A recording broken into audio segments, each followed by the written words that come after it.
lang ko. Wala akong magagawa kung wala sa'yo. Akala ko nang dati ako'y nag-iisa. Yung pala pag andyan ka ako'y sasaya. Hindi mo ba naririnig ang aking sinasabi? Ang aking Yesu Cristo ay may ngiti sa labi. Walang kasing tahimik ang magiging buhay mo. Diyos ang aking dahilan sa Facebook na nga ba? Wala akong magagawa, oh Jesus, kung ikaw sa akin wala. Lahat ng pangako mo, lahat ng pangako mo, lahat ng pangako mo, kaya mong gawin para sa'kin.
stop believing and to start doubting all the promises that we read in the Bible, all the promises that we hear from the platform, from the pulpit. And it comes to a point na pag umalan tayo ng church service at nakikita natin sa slides, sa PowerPoint, ang mga verses na nababasa natin o naririnig natin sa mga pastors, ang mga pangako ng Panginoon. Sa kabila ng ating pag-iisip, inisip natin, totoo pa ba yan? Mangyayari pa ba sa akin yan? Ako ba papakinggan pa? May pag-asa pa ba? Is my life gonna turn its pages? Flip its pages to my favor. But church, tonight the Lord is reminding you, every one of you here in the Colosseum, that He is not a man. And like a man lies. To a man, a yes becomes no. But to a God, God of the universe, a God who created the heavens and the earth, His yes is a yes, and His amen is an amen. And you, filled with the power of the Holy Spirit, keep on reading it, keep on declaring it, keep on listening to it, keep on standing on it, because it's gonna come at the right and appointed time. Keep your faith up, keep your faith up, because in God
kasama natin ang Diyos.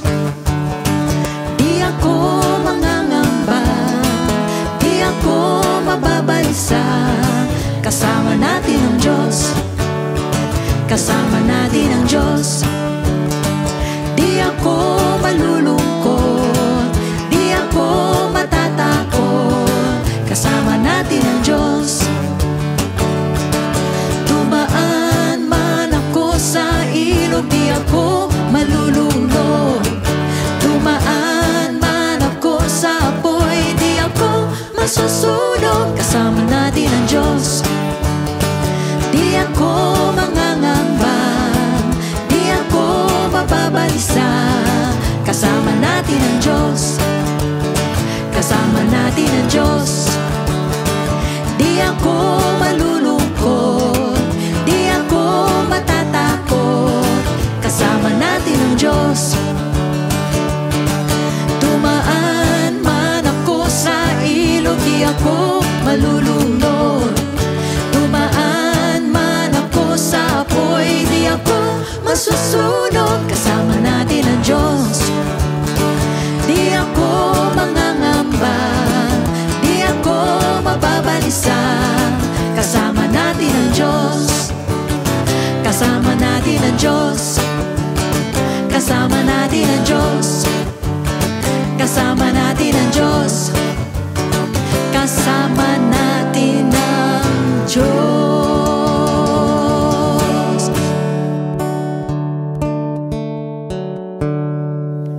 Praise the Lord sa pumapagpalang gabi sa inyo pong lahat. On behalf of our beloved Bishop Louie and Pastor Norma, maraming salamat sa pagkakataon na magamit po ng Diyos para makapaghayag po ng kanya pong kabutihan. At higit sa lahat, salamat po sa ating pong Diyos na buhay na siya po nagpapahintulot ng bagay. So mga kapatid, ngayong gabi may panibago na naman po tayong pag-aaralan and alam ko po na lahat po tayo excited kung ano po ang tuturo ng ating Panginoon. So sa pagkakataon pong ito, sa hindi po pagtatagal, yung muna natin po mga ulo. Tayo po'y manalangin sa ating Panginoon. Humingi muna tayo ng gabi sa Kanya. Lord, we thank you so much, Panginoon, for this wonderful night na binigyan niyo sa amin na muli makapag-aaral ng mga salita mo. Patuloy, O Diyos, ikaw po ang manguna po sa amin. You feed us with your wisdom, your knowledge, your understanding. Hayaan mo lahat na aming mapapakinggan ay maipamuhay po namin, Panginoon. Ikaw po ang kumilos sa buhay ng bawat isa po sa amin. Gawin mo kalakasan, Panginoon, ang aming mapapakinggan, Panginoon. At patuloy, ilayo mo ka rin kami sa anumang spirit of error, sa mga technical issues.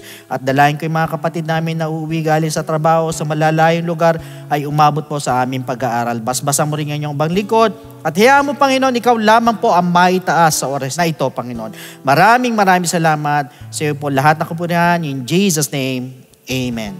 Praise God. Last week, we are encouraged at pinalakas po muli tayo ng ating Panginoon sa kabila po ng bagyong kinaharap po natin.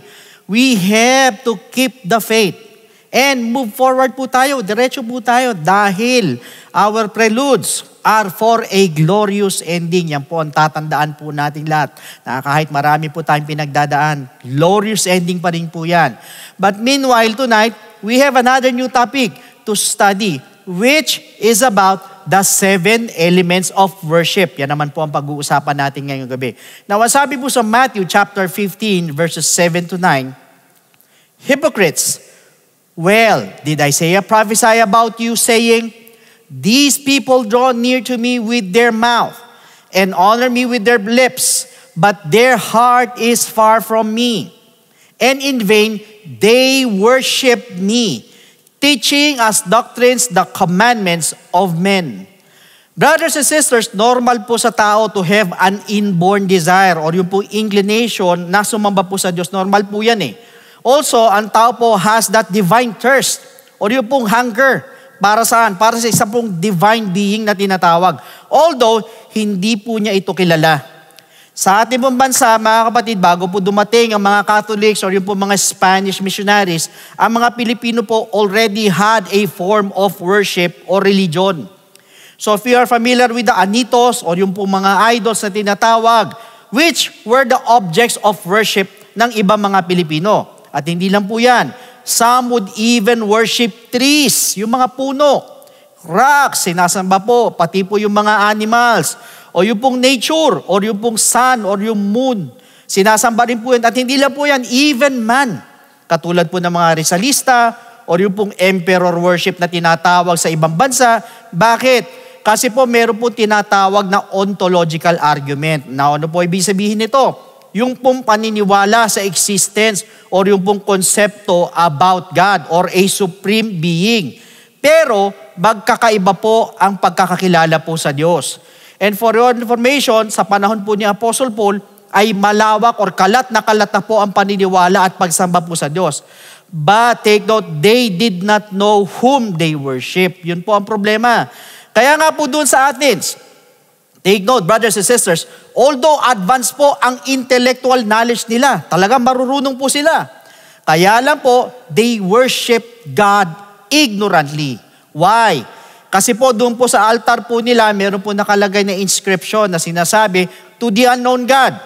So that means they believed in God. They worshiped God. And even made an altar for Him. Gumawa pa ng altar. But unfortunately, they did not know Him. At yun po ang problema. Paano mo sasambahin ang isang Diyos na hindi mo kilala? At ano po ang mangyayari sa mga tao na hindi po kilala ang Diyos? Kaya nga sabi po sa 2 Thessalonians chapter 1 verse 8, in flaming fire, taking vengeance. Ulitin ko, taking vengeance on those who do not know God and on those who do not obey the gospel of our Lord Jesus Christ. So ibig sabihin niya po ang kasasapitan po nila. He will take vengeance to those who do not know God. But unfortunately, these people do not know God. That is why they have an unknown God na nakalagay na inscription. Kaya lang po ang tanong, how can you worship a God who is unknown to you? Truth be told, brothers and sisters, ladies and gentlemen, you should not be worshiping a God that is unknown or a mysterious God to you. At bakit mo naman sasambahin, hindi mo nga kilala? However, these Athenians were driven by their inborn instinct to worship God. So, their worship was in vain. Lumalabas. At yun po nakakalungkot. And apparently, mga kapatid, mapapalad po tayong mga Kristiyano. Dahil kilala po natin yung tunay na Diyos na sinasamba po natin. Siya po yung Diyos na nahayag po sa laman, who is none other than Jesus Christ. Siya po yung Diyos na tumutugon. Siya po yung Diyos na kumikilos. Siya po yung Diyos na nakaririnig. And most of all, siya po yung Diyos ng ating tagapagligtas na pinako po sa cross of Calvary, alang-alang sa ating po mga kasalanan. Now, kung kilala mo ang sinasamba mo, the second question is, kilala ka rin kaya ng Diyos? So I really hope so, brothers and sisters. Now, meanwhile, let's go to the third question. The question is, how then can we know God? Mga kapatid, the only way to know God is through divine revelation, as found in 1 John chapter 5, verse 20. And we know that the Son of God has come and has given us an understanding. Ulitin ko, has come and has given us an understanding that we may know Him. Para daw makilala natin siya na who is true, na totoo. And we are in Him who is true. In His Son, Jesus Christ. This is the true God and eternal life. Kaya lang, how does God reveal Himself to man? Unang-una, by His written word. For your information, brothers and sisters, ang Bible po is the book that tells us about God, His identity, His name, yung kanya po mga marvelous works, yung kanya mga marvelous wonders, yung mga marvelous miracles po niya, even His plans, at gayon din po yung kanya pong dealings with men. Kaya po yung first verse po, at saka yung last verse po ng Bible, talks about God. And many came to know God by just reading the Bible. Bakit? Kasi nga po, by His written word, God revealed Himself to man. Kaya nga sabi sa 1 Samuel chapter 3 verse 21, then the Lord appeared again in Shiloh. For the Lord revealed Himself to Samuel. Ulitin ko, for the Lord revealed Himself to Samuel in Shiloh by the word of the Lord. Mga kapatid, although sa pagbabasa po ng Bible or hearing His word, as said in Romans chapter 10 verse 17, is good. Okay po yan, wala pong masama dyan. But it is not enough to know God. Dahil marami po ang nakabasa na ng Biblia. Even master the Bible. but their lives are not changed. Some are still in their sins and do not know God by heart. Kaya nga sinabi sa Matthew 7:21-23, not everyone who says to me, Lord, Lord, shall enter the kingdom of heaven, but he who does the will of my Father in heaven. But he who does the will of my Father in heaven. Many will say to me in that day, Lord, Lord, Panginoon, Panginoon, have we not prophesied? Di ba nag-prophesy kami in your name sa pangalan mo? Cast out demons in your name. Nagpalayas kami ng demonyo sa pangalan mo and done many wonders in your name. And then I will declare to them, I never knew you. Depart from me, you who practice lawlessness. As well as in Matthew chapter 15 verses 7-9. So brothers and sisters, bakit po sasabihin ng talata na hindi lahat ng tumatawag sa akin ay makakarating sa kaharian ng langit? But rather yun lang daw pong gumagawa ng kalooban ng Ama. So ibig sabihin, kahit nagpalayas ka pa ng demonyo, gumawa ka pa ng mga miracle or wonders, but you practice lawlessness, that means hindi mo pa rin talaga kilala ang Diyos dahil gumagawa ka pa rin ng hindi maganda. Dahil wala kang takot gumawa ng lawlessness. Ibig sabihin, hindi talaga nila kilala ang Diyos. Dahil kung kilala po nila ang Lord or ang Diyos po natin, ay hindi po sila gagawa ng lawlessness. Second, by personal relationship. Brothers and sisters, ito po yung nangyayari when we surrender our lives to God. By receiving Him as our Lord and Savior, as found in John chapter 1 verse 12.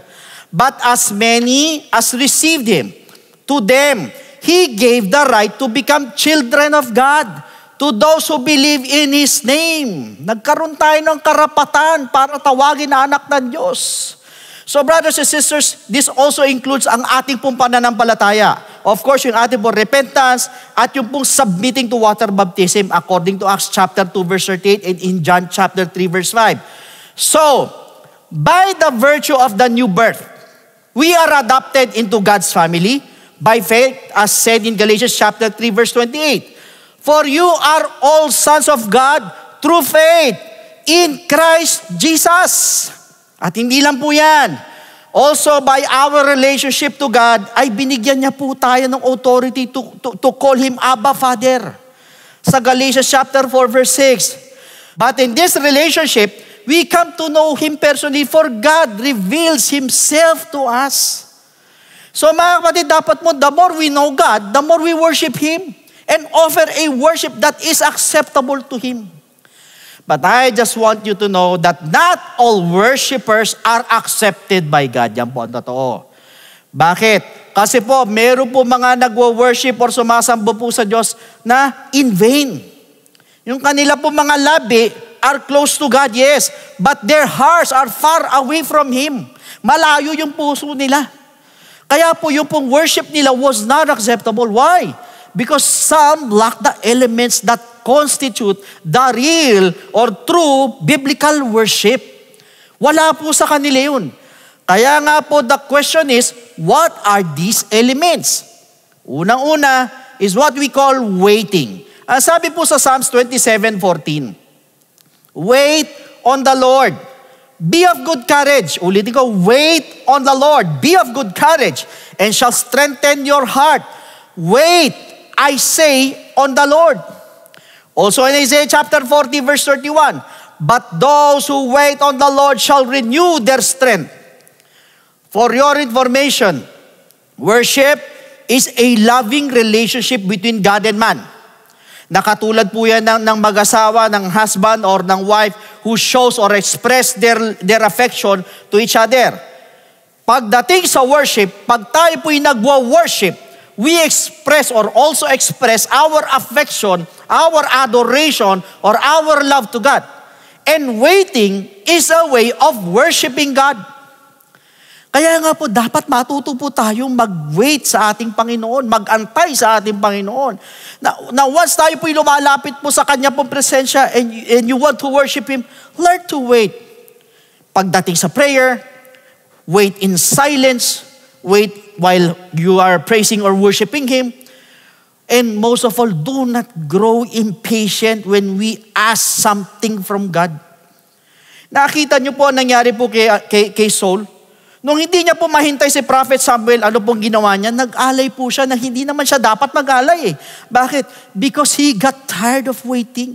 Nainip po siya. Hindi po siya makapaghintay. Kaya ano po naging-resulta? Nawala po yung kaharian niya sa kanya.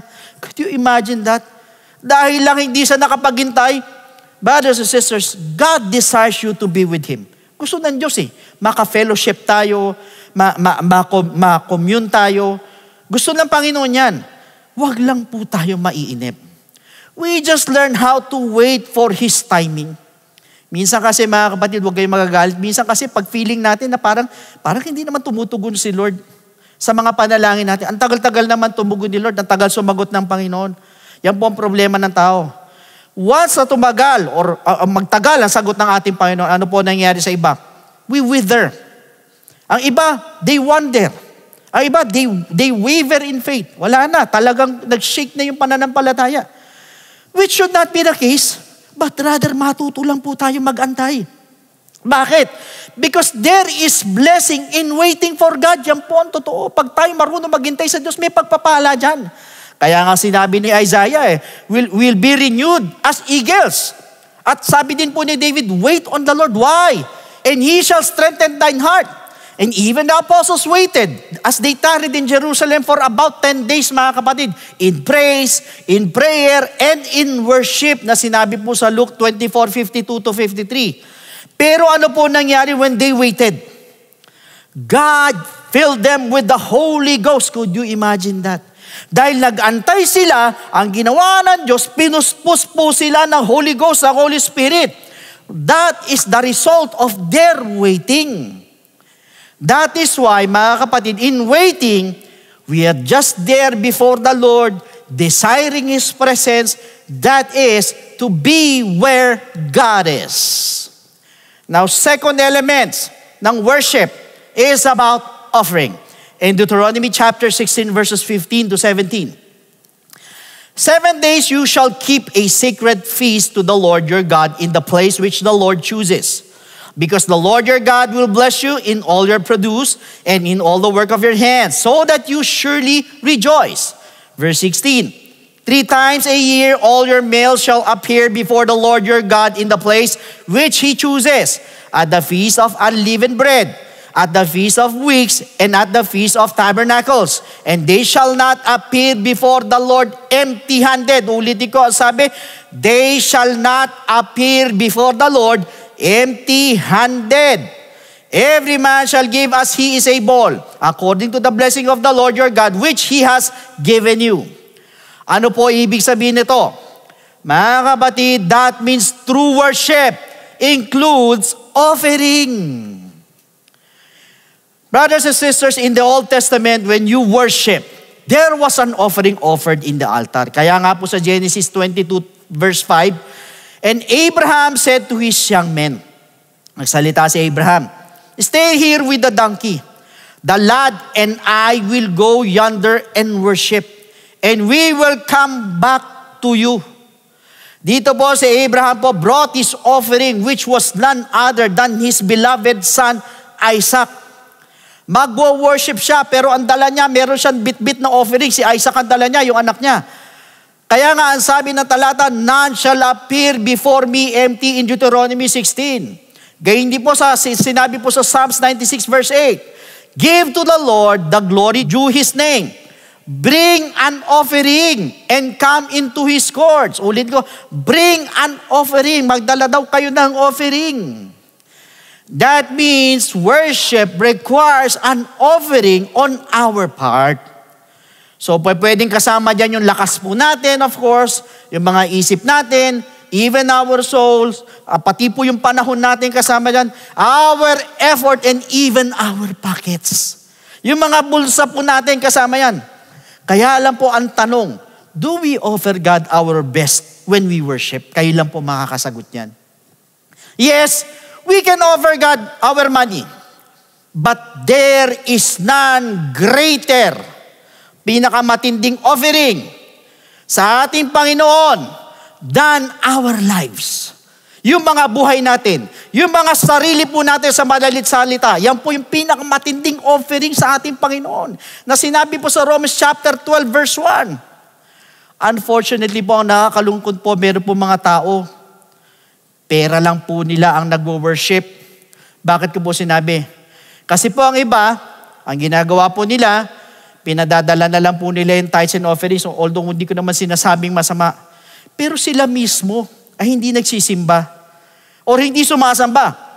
Perhaps from some personal reasons, maliban na lang siguro kung talaga maluha ang karamdaman, may sakit ka talaga, meron ka kalamidad na nangyari, or perhaps merong emergency, pero ang iba wala naman po sapat na dahilan para hindi po dumalo po ng gawain. Iba hindi po umaattend ng gawain, mas prefer nila mag-online.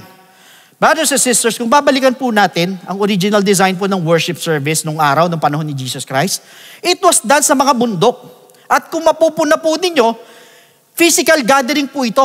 Talaga nagkikita-kita po sila eh. Walang online nung mga panahon na yun eh. Ano po ibig sabihin? Yan po yung design po talaga ng worship service. Although hindi ko naman po sinasabi na masama na mag-online, pero iba pa rin po yung physical gathering, yung physical service.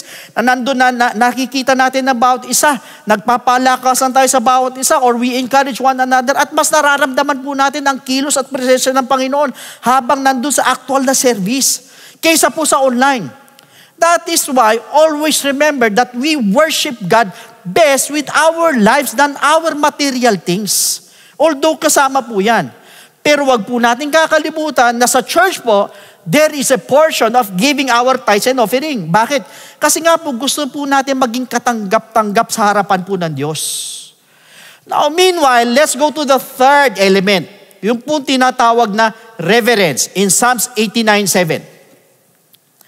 God is greatly to be feared in the assembly of the saints, and to be held in reverence, ulit ko, and to be held in reverence by all those around Him. Truth be told, brothers and sisters, true worship includes reverence. Godly fear, respect, and honor. Kasama po yan. Some worship God, but unfortunately, they are not accepted. Bakit ko po sinabi? Because of irreverence. Ibig sabihin, wala po silang katakot-takot sa Diyos. At common na lang po ang Diyos sa kanila. Kaya nga yung iba, dry pumasok sa loob ng church, pag lumabas, dry pa rin. Some are not serious enough to wait for God in reverence. Minsan nga, mga kapatid, huwag kayong magagalit, ang pangalan ng Diyos, nagiging ordinaryo na lang po sa kanila. Nawawala na po yung kabanalan. Imagine, ang iba ginagamit pa po as an expression. Ang iba naman, pinapangalan pa sa tao. Brothers and sisters, when we worship, be reverent.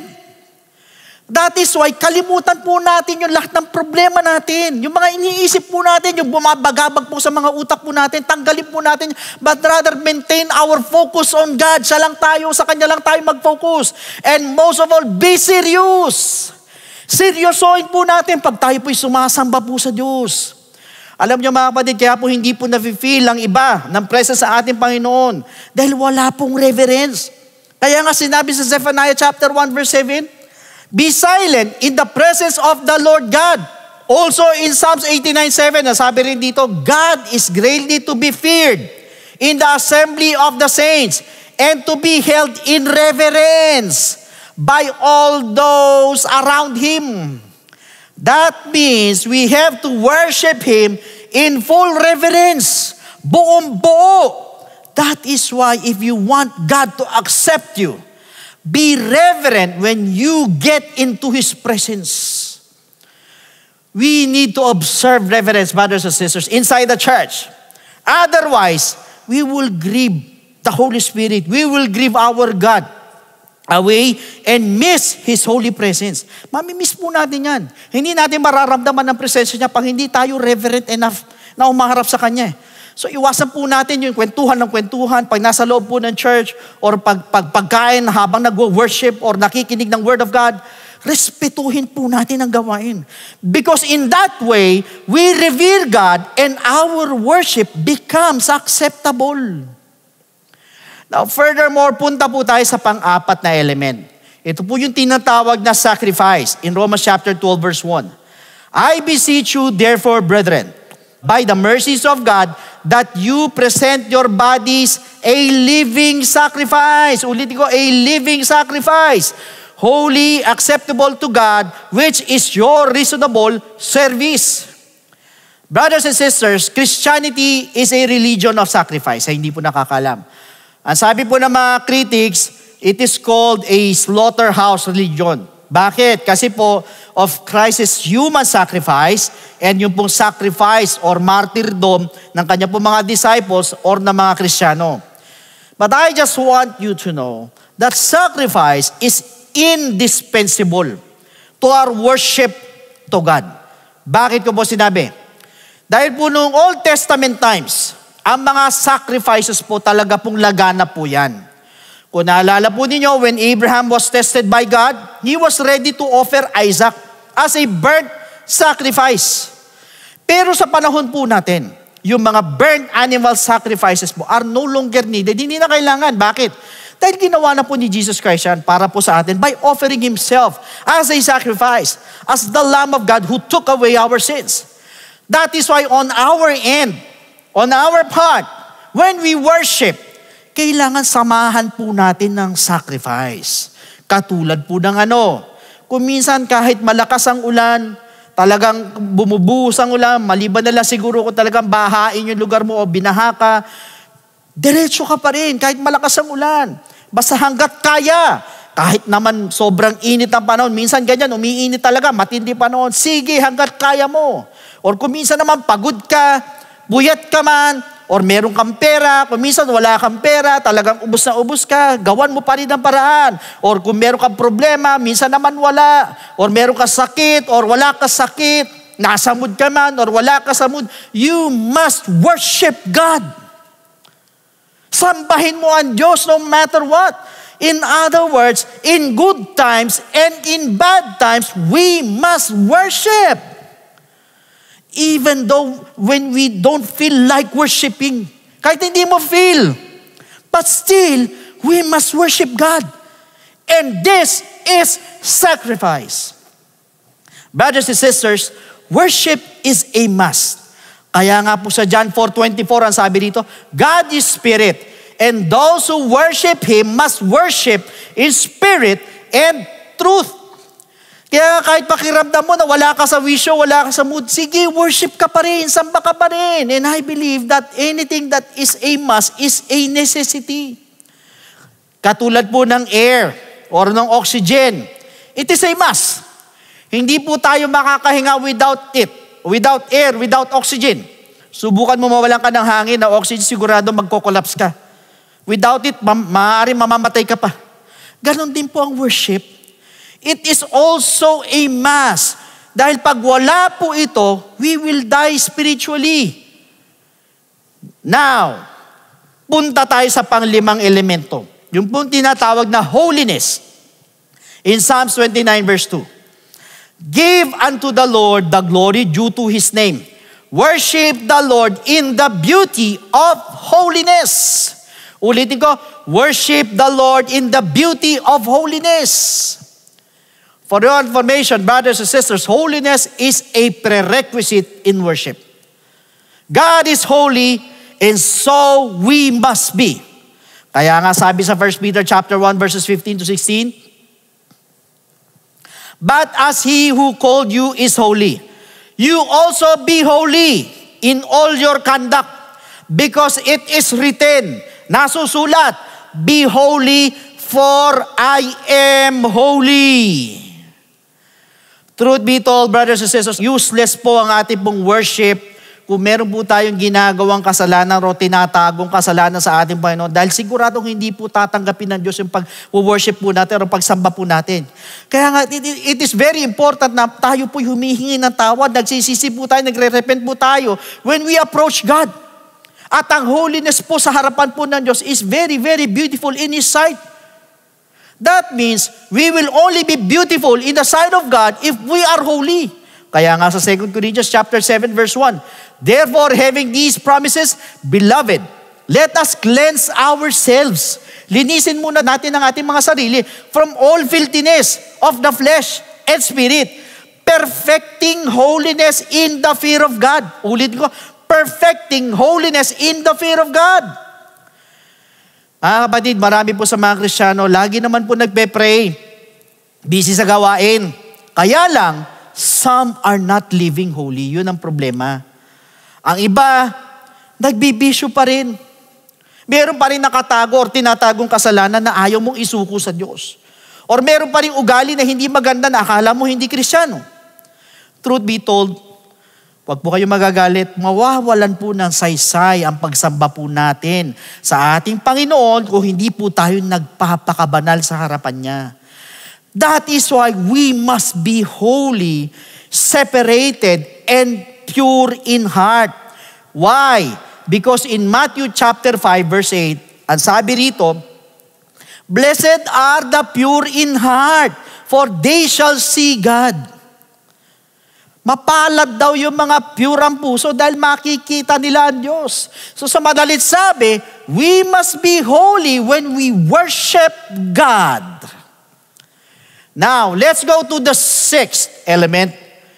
Ito po regarding in spirit and truth. Ang sabi sa John chapter 4 verse 24, God is spirit, and those who worship Him must worship in spirit and truth.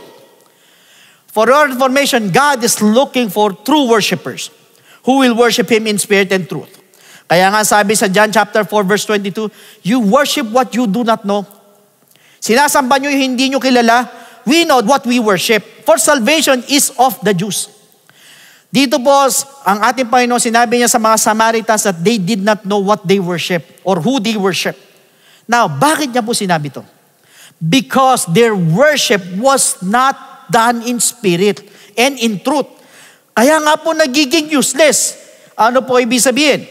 To worship God in spirit means that our worship must have life. Ibig sabihin dapat yung pagsamba po natin may buhay or buhay.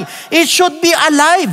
Na nandun po yung kalayaan, pagdating po sa spirit ng ating Panginoon. Kaya nga po sinabi sa 2 Corinthians chapter 3 verse 17. Now the Lord is the Spirit. And where the Spirit of the Lord is, kung nasan daw ang Spirito ng Panginoon, there is liberty. Ibig sabihin, it is not formalistic or ritualistic or bound by any programs or liturgy. Hindi po nakatali sa ganon. Hindi po nakabase sa ganon. But rather, it is inspired and motivated by the Spirit of God.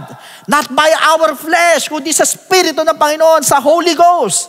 According to John chapter 6 verse 63. Now furthermore, to worship God in spirit involves our contact with the Holy Spirit, as said in 1 Corinthians chapter 14 verses 14 to 15. For if I pray in a tongue, my spirit says, but my understanding is unfruitful. What is the conclusion then? I will pray with the Spirit and I will also pray with the understanding. I will sing with the Spirit and I will also sing with the understanding. At hindi lang po yan. To worship in truth is to worship according to the Word of God as found in John chapter 17 verse 17. Sanctify them by your truth. Your Word is truth. Kaya po mga kapatid, to cut the story short, any form or act of worship that is not biblical or has no biblical premise is not acceptable. For example, sinabi ng Bible that we must worship God alone in the beauty of His holiness, with godly fear, with all our mind, with all our soul, our strength, our heart. Pagkatapos hindi mo naman ginagawa, hindi mo naman sinusunod. Dahil bang iniisip po natin, habang sumasamba po tayo sa ating Panginoon, perhaps yung mga problema ang nasa isip po natin, then it becomes unacceptable. Ibig sabihin, to worship in truth means sincerity and not in hypocrisy. Now, punta po tayo sa panghuli. Lastly, number 7, it is about praise. In Revelation chapter 4, verses 8 to 11. The 4 living creatures, each having 6 wings, were full of eyes around and within. And they do not rest day or night, saying, Holy, holy, holy, Lord God Almighty, who was and is to come. Whenever the living creatures give glory and honor and thanks to Him who sits on the throne, who lives forever and ever. Verse 10. The 24 elders fall down before Him who sits on the throne and worship Him Ulitin ko, and worship Him who lives forever and ever, and cast their crowns before the throne, saying, You are worthy, O Lord, to receive glory and honor and power, for you created all things, and by your will they exist and were created. Dito po, they were worshiping and praising God. Ano po ibig sabihin? True worship includes praise. Ano po yun? That is to exalt God or thank Him. Magpasalamat ka sa Kanya for what He has done for you and me. For all of us, yung lahat ng ginawa niya. Sa langit po mga kapatid, yung mga angels po, yung mga elders po, they praise God forever and ever. And I just want you to know that praise is the habitat of God. And if we worship Him without praise, ang worship po natin nagiging kulang. Bakit? Kasi po, because with praise, we glorify God to the highest level. At ito po ang ginagawa ng Diyos once na ginawa po natin ito. He rewards us with His presence. Nire-reward niya tayo, pinararamdam niya sa atin yung presensya niya. Mas nararamdaman natin yung presensya niya once we praise Him. Because God inhabits in the praises of His people. Kaya nga sabi sa Psalms 22:3, But thou art holy, O thou that inhabitest the praises of Israel. Brothers and sisters, one of the reasons why sometimes we feel that our worship services seems to be dry and boring, it is because of the lack or the absence of praise. Minsan po kasi kaya po walang revival dahil wala pong praise. Kaya walang Holy Ghost atmosphere during services because of the lack of praise. At ang praise po will create a climate for the Holy Ghost. At hindi lang po yan. It will also invite God's presence. Ini-invite niya ng presensya ng Panginoon. Why? That is the shortcut to His presence. So sa madalit sabi, brothers and sisters, ang worship po is not only limited sa literal po na pagsamba na alam natin na ginagawa po natin, but rather through this word, ay nakapaloob po o naka-envelope po ang iba't ibang pamamaraan para maipakita po natin sa Diyos ang tunay na pagsamba. And these are the 7 elements of worship. So brothers and sisters, I hope na sa pagkakataon pong ito ay tumanim po sa ating pong mga puso't isipan na lahat ng ating pong mga napakinggan. Tandaan po ninyo, pag tayo po sumasamba po sa ating Panginoon, hanggat maaari, ito pong 7 to ay nakapaloob po sa ating pong pagsamba. Well, meanwhile, to all our first-time viewers, allow me to share with you ang napaka-importante mensahe para sa inyo regarding the gospel of salvation na napaka-importante na kailangan natin paniwalaan para po sa ating po mga kaligtasan. Now, pag sinabi po natin salvation na nasabi po sa Ephesians chapter 2 verse 8, For by grace you have been saved through faith, and that not of yourselves, it is the gift of God. So malinaw po na sinabi ng talata that we are saved by grace through faith. Kaya lang po ang tanong, saan po tayo mananampalataya at maniniwala? That is the question. Ang sabi po sa 1 Corinthians chapter 15 verses 1 to 4, Moreover, brethren, I declare to you the gospel which I preached to you, which also you received, and in which you stand, by which also you are saved. Ulitin ko, by which also you are saved, if you hold fast that word which I preached to you, unless you believed in vain. For I delivered to you first of all that which I also received, that Christ died for our sins according to the Scriptures, and that He was buried, and that He rose again the third day according to the Scriptures. In other words, we need to believe in the gospel of Jesus Christ, yung pong death of Christ, yung burial of Jesus Christ, at yung pong resurrection of Jesus Christ. So kailangan po natin itong sampalatayanan at paniwalaan. Again, the death, burial, and resurrection of Jesus Christ. Kaya lang po ang tanong, is believing enough? Pag tayo po ba'y nanampalataya, tayo naniwala, tapos na po tayo doon, wala na po tayong gagawin, hihinto or tutuldok na po tayo doon. Alam niyo po, ang sabi po sa 1 Peter chapter 4 verse 17, For the time has come for judgment to begin at the house of God. And if it begins with us first, what will be the end of those who do not obey the gospel of God? Ano daw ang katatapusan, ano daw ang dulo doon sa hindi sumunod sa gospel ng ating Panginoon. Sa madalit sabi, the gospel of Christ must be obeyed. Pag tayo po'y nanampalataya at naniwala, kailangan lakipan po natin ang pagsunod. Hindi po tayo matatapos sa believing. But rather, we need to obey the gospel of Jesus Christ. Kaya na po, the question is, how will you obey? It is found in the book of Acts chapter 2 verse 38. Then Peter said to them, Repent, and let every one of you be baptized in the name of Jesus Christ for the remission of sins, and you shall receive the gift of the Holy Spirit. Now, first is repentance. Tayo po'y magsisisi po ng ating mga kasalanan. We're going to ask for forgiveness. We're going to confess our sins. At naniniwala ko, kahit pakiramdam mo, ang dami mong kabalbakan, ang dami mong mali na gawa, mabigat ang kasalanan mo sa Panginoon, but for as long as nandun po yung genuine repentance sa ating po mga puso, dahil dyan po nakatingin ang ating Panginoon, doon po sa taos puso na pagsisisihin, believe me, the Lord is willing and able to forgive your sins. Diyan din po papasok yung death to sin. So yan po yung unang step, we need to repent. Second, we need to be baptized in the name of Jesus Christ. So tayo naman po ibabautismo sa tubig. So ilulubog po tayo sa tubig in the name of Jesus Christ po yan. At ang sabi po sa Romans chapter 6 verse 4, therefore, we were buried with Him through baptism into death. Ulitin ko, we were buried with Him through baptism into death, that just as Christ was raised from the dead by the glory of the Father, even so we also should walk in newness of life. So sa madalit sabi, we need to be baptized in the name of Jesus Christ. Why? Dahil para bagang inililibing naman natin ang ating mga kasalanan, kasabay naman po ng paglilibing kay Kristo. And take note, hindi po ito paghuhugas ng dumi ng katawan, kundi ito po'y pag-aalis po at paghuhugas po ng ating po mga kasalanan. So yan po yung pangalawang step. We need to be baptized in the name of Jesus Christ. Now the third step is we need to receive the gift of the Holy Spirit. Diyan naman po, papasok ang ating transformation, yung ating pong regeneration. So sa madalit sabi, tayo mababago na po, na nabanggit po sa Romans 8:11, gayon din po sa Titus chapter 3, verse 5. In fact, once we receive the gift of the Holy Spirit, we're also receiving power. Power saan? Aminin nyo man hindi, sa lahat ng mga first-time viewers po na nandito, lahat tayo may kahinaan. Kung minsan pinipilit po natin magbago ng 1 buwan, 2 buwan, sa mga susunod na panahon, bumabalik tayo sa dati. Bakit? Kasi po, sarili lang po natin. But you know what? Once you receive the gift of the Holy Spirit, yan po yung sinasabing power. Power saan? Power to overcome all our weaknesses. At yan din po yung magpapaalala po sa atin para makasunod po sa kalooban ng ating Panginoon. So take note, ito po tatlong bagay nito ay kailangan maganap po sa atin. Unang-una, we need to repent. Second, we need to be baptized in the name of Jesus Christ. And thirdly, we need to receive the gift of the Holy Spirit. And that is what we call the good news. And that is the gospel of Jesus Christ. So at this moment, sa lahat po ng gustong tumanggap sa ating Panginoon, pwede po ba na itaas po ninyo yung dalawang kamay bilang tanda ng pagsuko?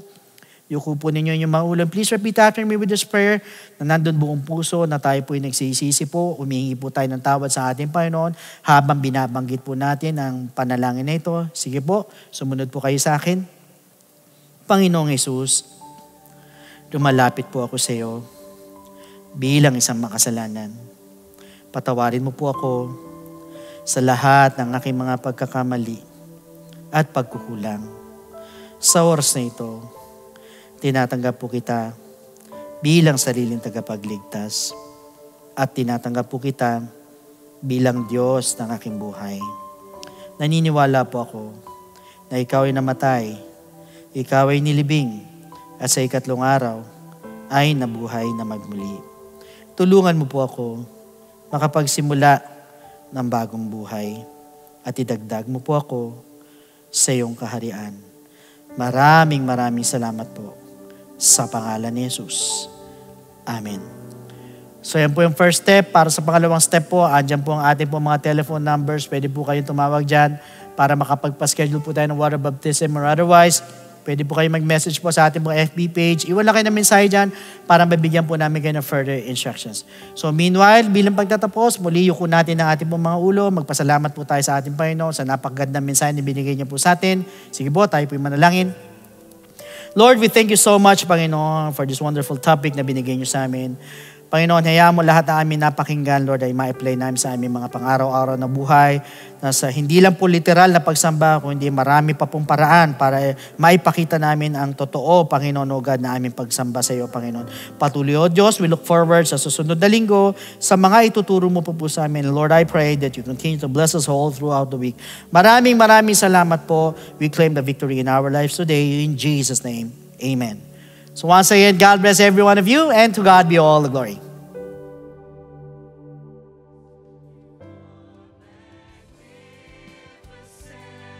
Eternal.